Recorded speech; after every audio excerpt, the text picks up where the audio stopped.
Hey guys, welcome to the new course with a strange name. You want to see the strange name? Look at the screen. Почему на Руси так ценили плакальщиц? Плакальщиц.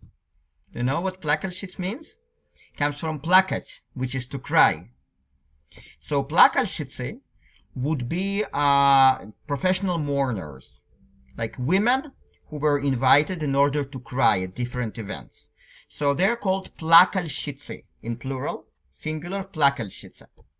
So today it's very uncommon, but anyway.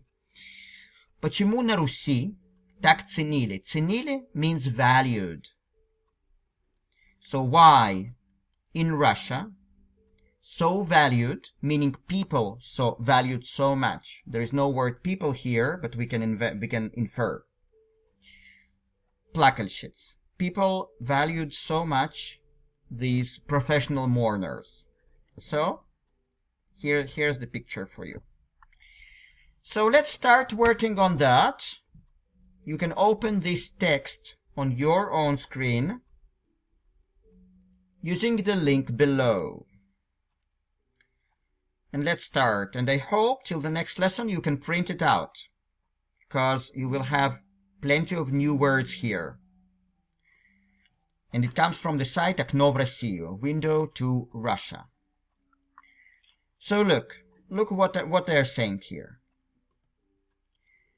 Их нанимали для ритуального оплакивания не только на похороны, но и на свадьбы, проводы в солдаты и по другим важным поводам. Let's go over the vocabulary first. Нанимали means hired. So их нанимали would be them hired. But in the proper English, people hired them, meaning the professional mourners, professional crying women. Для ритуального оплакивания. Оплакивание means mourning. Оплакивание, to mourn. So ритуальное оплакивание would be ritual mourning. Okay, не только, not only. Похороны means funeral. Свадьбы means wedding ceremonies. Проводы в солдаты. So солдаты means soldiers. And проводы is when you say goodbye. So проводы в солдаты would be saying goodbye to someone who went to the army. So that's проводы в солдаты. So проводы в солдаты, sending off to the army. И по другим важным поводам. Повод means reason. Поводам, that's plural, right? So по другим важным поводам and by other important reasons. In English we wouldn't say it like that, but we would say for other important reasons. So please see how it all works together here. So when they say ich, like them, meaning the professional mourners, professional crying women. Их нанимали для ритуального оплакивания не только на похороны, но и на свадьбы, проводы в солдаты и по другим важным поводам. So people hired them for ritual mourning, not only for funerals, but also for wedding ceremonies, farewell to the army, and for other important reasons. And we are starting to read the article itself. Плакальщицы, вопленницы, причитальницы – одна из самых древних и почитаемых профессий на Руси. So those three terms are the same term for this kind of women, professional mourners. Древних comes from древний, which is ancient. Почитаемых comes from почитаемый, which is respected. It's the same as уважаемый, right? So плакальщицы, вопленницы, причитальницы, which means professional mourners, одна из самых древних и почитаемых профессий на Руси. One of the most ancient and respected professions in Russia. But not in modern Russia. When they say Rus, it means the old Russia. Их искусство было необходимо во всех ключевых моментах жизни человека, которые воспринимались как переход из одного состояния в другое. So, искусство means art, необходимо necessary, ключевых моментах key moments. Воспринимались were perceived. So they are talking about моментах, like moments of life of a person, которые воспринимались, which were perceived. Как переход. Переход means shift. Состояние means condition or state. State even better here. So из одного состояния в другое means from one state to the other. So их искусство было необходимо во всех ключевых моментах жизни человека, которые воспринимались как переход из одного состояния в другое. Their art was necessary in all key moments of life of a person, which, meaning the moments, which were perceived as a shift from one state to another. Now listen, please, to this whole paragraph. You will surprise yourself big time. Плакальщицы, вопленицы, причитальницы – одна из самых древних и почитаемых профессий на Руси. Их искусство было необходимо во всех ключевых моментах жизни человека, которые воспринимались как переход из одного состояния в другое. Good. Let's continue. Хороших плакальщиц знали в округе. Их могли специально приглашать из соседних деревень. So again, there you have lots of impersonal sentences here, because, for example, this sentence says that people knew. Знали means knew, right? Comes from past of знать. So, хороших плакальщиц знали в округе. Округа means area, surroundings. But there is no word people here. It says good mourners knew in the area. But in English we would say people knew, but because in English you have to have a subject, right? Их могли специально приглашать. Again, it's impersonal. So people could, because there is no word people here, but we can infer it. Могли means could. So, их могли специально приглашать. So people could. Приглашать means invite. Специально, especially.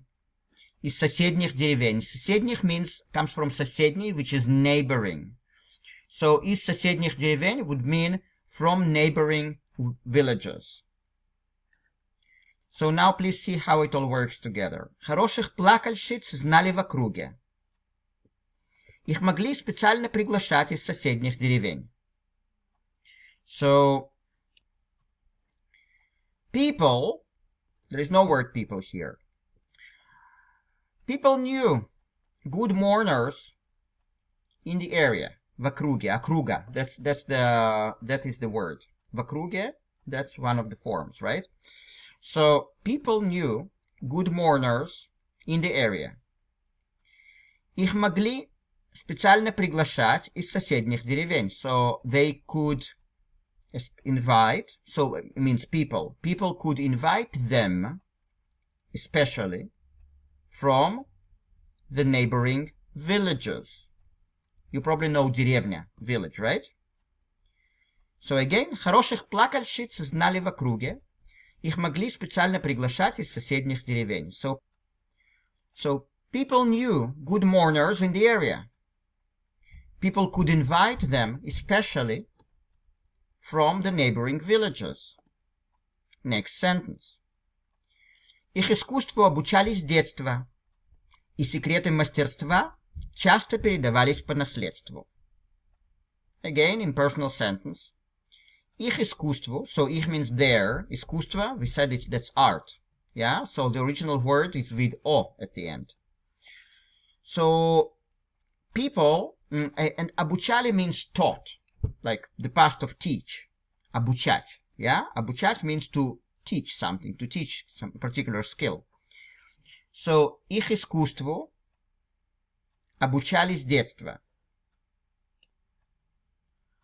So the meaning of this part of the sentence is their art was taught from childhood, детство, childhood. But it's not passive in Russia. It's again like people taught their art. People, because there's no word people here, we just infer it. People taught their art from childhood. И секреты мастерства часто передавались по наследству. Мастерство means skill. So секреты мастерства would be the secrets of the skill. Часто, often, передавались, that's reflexive, so the were transferred. Передавались, were handed. Yeah? Were handed over. Yeah, so передавались, were handed over. По наследству means, basically means from generation to generation, because наследство means heritage. Actually, sorry, it might mean heritage, yeah, but it might also mean inheritance. So по наследству, it's like as a heritage, you could say it. По наследству. So now please see how it all works together. Их искусству обучались с детства, и секреты мастерства часто передавались по наследству. So people taught their art from childhood, and the secrets of the skill often were handed over from generation to generation, or as a heritage.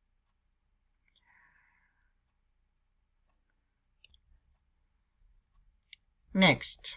Размер вознаграждения зависел от мастерства исполнительницы, длительности ритуала и статуса семьи заказчика. So, размер вознаграждения. Вознаграждение means reward or just payment.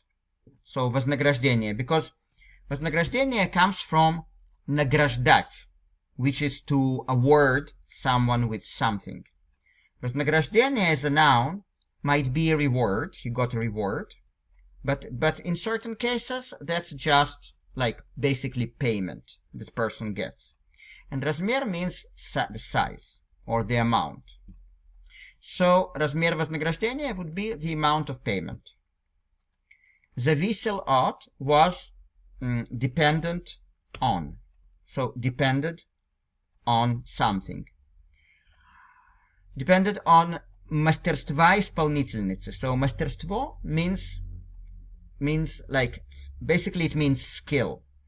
It might mean like skill itself, for example, skill to do something with your hands, or it might be the quality of your performance. Yeah, so that's both.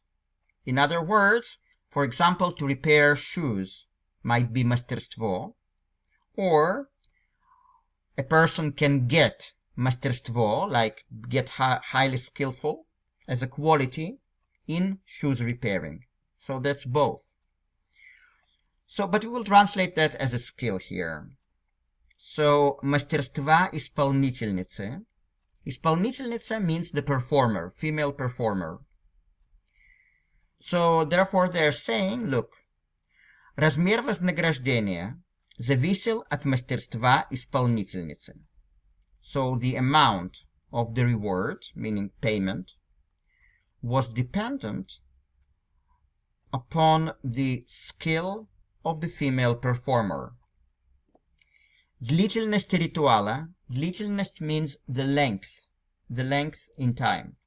So the length of the ritual.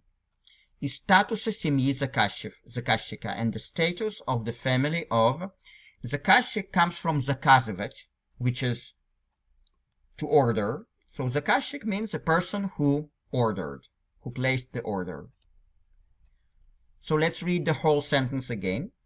Размер вознаграждения зависел от мастерства исполнительницы, длительности ритуала и статуса семьи заказчика. The amount of payment was dependent on the skill of the female performer, the length of the ritual, and the status of the family of the person who placed the order. Чем пронзительнее, эмоциональнее и громче был плач, тем выше была плата. So first of all, this sentence is built upon the structure чем, тем. Can you see that? Чем, тем in the middle of the sentence. It means as something got bigger, then the other factor also got bigger. So, чем пронзительнее. So, пронзительнее comes from пронзительный, which is piercing. You know, like piercing sound. Эмоциональнее. So, пронзительнее means more piercing. Эмоциональнее, more emotional. Громче, louder. Был плач. Плач means crying. Тем выше была плата. And plata means payment. Выше means higher. So, чем пронзительнее, эмоциональнее и громче был плач, тем выше была плата. As more, the more piercing, emotional, and loud was crying, the higher was the payment. Like literally, the more piercing, more emotional, and high and louder was crying, so in the same proportion higher was the payment. But first, my first translation sounds better in English. Однако расплачиваться могли не только деньгами. Расплачиваться is the same as платить, which is to pay. Однако means however. And again, that's an impersonal sentence, so we add the word people here. Однако расплачиваться люди, people, могли не только деньгами. However, people could pay not only with money. Вопленницы часто приходили ради участия в трапезе или получали традиционные подарки. So, вопленницы is a synonym of professional mourners. Ради means for something.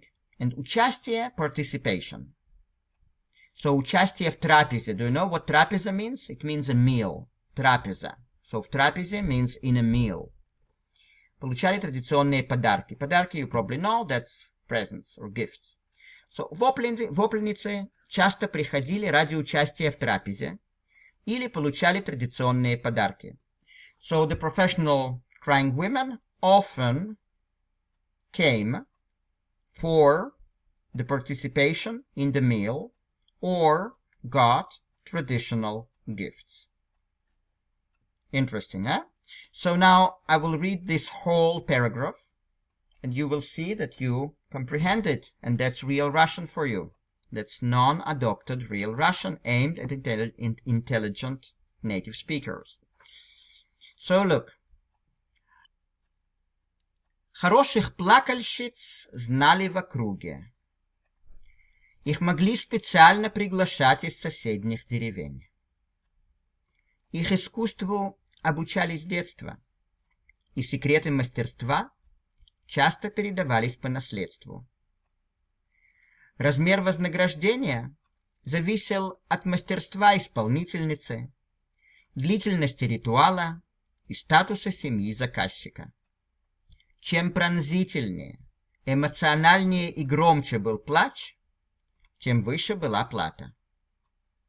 Однако расплачиваться могли не только деньгами. Вопленницы часто приходили ради участия в трапезе или получали традиционные подарки. Okay, guys, so that's it for today. We'll continue this very interesting article next time. Meanwhile, if you haven't subscribed to this channel yet, please subscribe. Please print out the article till the next time. And if you need my private help with your Russian, you're welcome to contact me using the email below. Meanwhile, leaving you here, and have fun and have a great day. Ciao, ciao.